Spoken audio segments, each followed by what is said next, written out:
মম কি ভাবছোটা কি কিছু একটা করো মম। কি করবো? শাস্তি দেবে। শাস্তি দেবো, শাস্তি। এই সুযোগ, শাশুড়ি বুড়ির মাথা এখন লোহার মতন গরম আছে, এই সুযোগেই হাতুড়ি মারতে হবে। মম ওই মেয়েটাকে শাস্তি দিতে হবে, কড়া শাস্তি দিতে হবে, যেন কথায় কথায় ভুল করতে না পারে। পল্লবী, কিসের ভুল বলো তো? আরে বাবা, তুমি যেটাকে ভুল ভাবছো সেটা তো বাড়ির অন্য লোকেরা ভুল নাও ভাবতে পারে, তাই না? এই কি ব্যাপারটা কি বলো তো? আমি প্রথম দিন থেকে লক্ষ্য করে চলেছি যে ওই গাইয়া মেয়েটাকে তুমি বড্ড বেশি আশকারা দিচ্ছ। এমনকি ওই গাইয়া মেয়েটাকে তুমি বোন বলে ডেকেছো। কি ভুল করেছি? না না, বোন বলে ডেকে আমি কি ভুল করেছি বল? হ্যাঁ, আরে বাবা, আমাদের আত্মীয় বলে কথা, হ্যাঁ, সম্মান দিয়ে কথা বলতে হবে। হ্যাঁ, সবাইকে তো ওদের সম্মান দিয়ে কথা বলতে হবে, তাই না? এই যে বাবা মানে ড্যাডও তো কত সম্মান দিয়ে ওদের কথা বলেন, তাই না? এমনকি আজকে ওই শিউলির সৎ মা, তাকে ড্যাড সসম্মানে নিজে গাড়ি চালিয়ে তো বাড়িতে পৌঁছে দিয়ে এসেছে। কে? কি বলে তুমি? ঠিকই বলেছি। কি বলে তুমি? ঠিকই বলেছি। ওই গাইয়া মেয়েটার সৎ মাকে ড্যাড নিজে ড্রাইভ করে বাড়িতে পৌঁছে দিয়ে এসেছে। কি বললো তুমি শুনতে পেলে? ভীমরতি ধরেছে চানাচুর বুড়োর, দেখাচ্ছি মজা।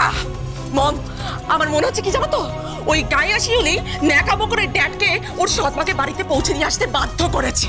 এক্স্যাক্টলি, শিউলি ফুল করেছে, শিউলি ফুল করেছে। কোথায় আছে শিউলি ফুল? কলিং শিউলি ফুল, কড়া পানিশ, কড়া পানিশ। আমি এক্ষুনি ডেকে আছি, এক্ষুনি ডেকে আছি, ডেকে আছি। পানিশ, চলো। আরে আমি, হ্যাঁ চলো, আরে চলো চলো চলো চলো। কড়া পানিশ, কলিং শিউলি ফুল, কড়া পানিশ, কলিং শিউলি। কিন্তু যতই রাগ করি না কেন, ওই লুচি আর আলুর দমটা কিন্তু দেখতে খুব ভালো হয়েছে। দেখেই না আমার মনটা কেমন চাকম চুকুম করে উঠেছে।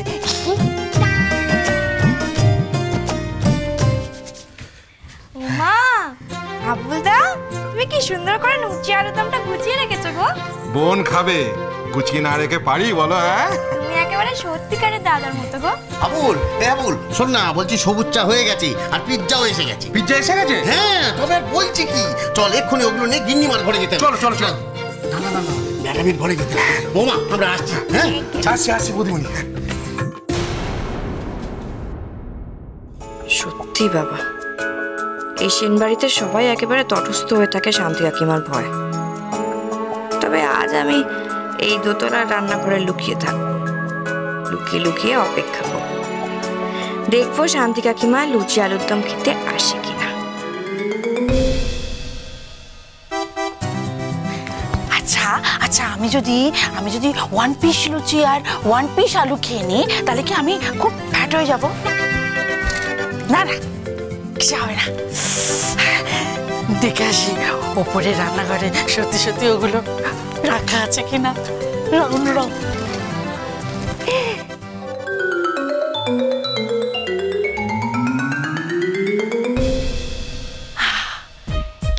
কেউ কোথাও নেই, কেউ কোথাও নেই। হ্যাঁ, চলে যাক ওই গ্রিন টি আর পিজা। আজ আমি রাউন্ড রাউন্ড লুচি আর আলুর দম খাবো। বেশি খাবো না, 1 পিস রাউন্ড লুচি আর একটু আলুর দম।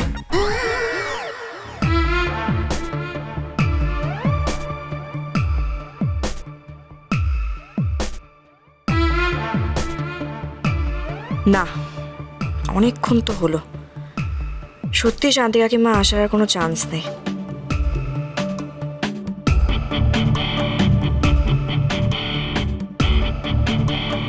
কাকিমা বোধহয় সত্যিই বদলে গেছে, এখন আর বোধহয় শান্তি কাকিমার ওই দেশি ঘরোয়া খাবার পছন্দ নয়।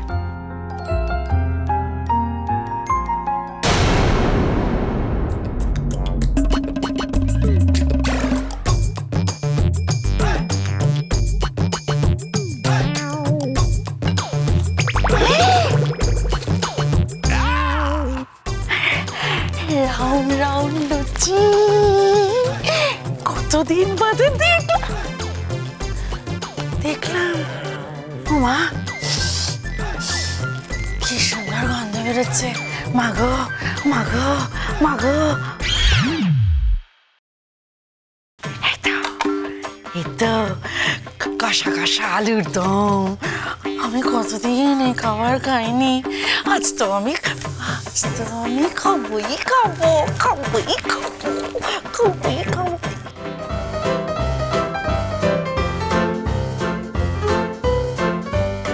ওয়াও, কি দৃশ্য! গণপতি কাকু দেখলে যে কি খুশি হবে না।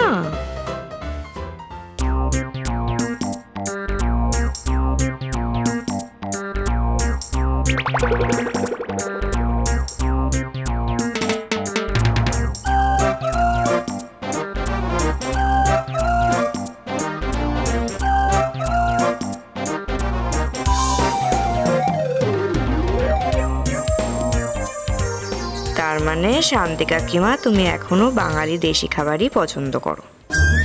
তোমার ভেতরের বাঙালি মনটা এখনো বেঁচে আছে।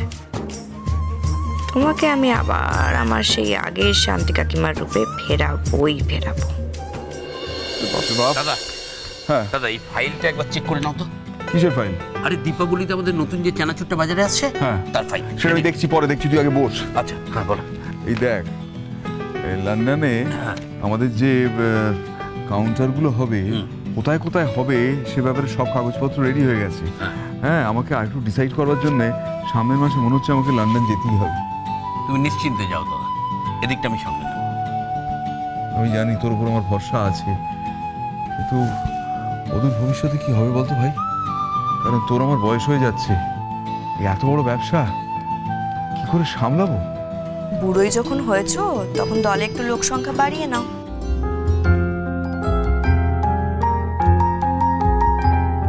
বুড়ো যখন হয়েছো তাহলে কোনো ইয়াংকে দলে নিচ্ছ না কেন?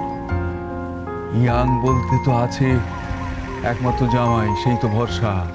ছেলেপুলের কথা তো আর বলে কাজ নেই, এক একটি রত্ন।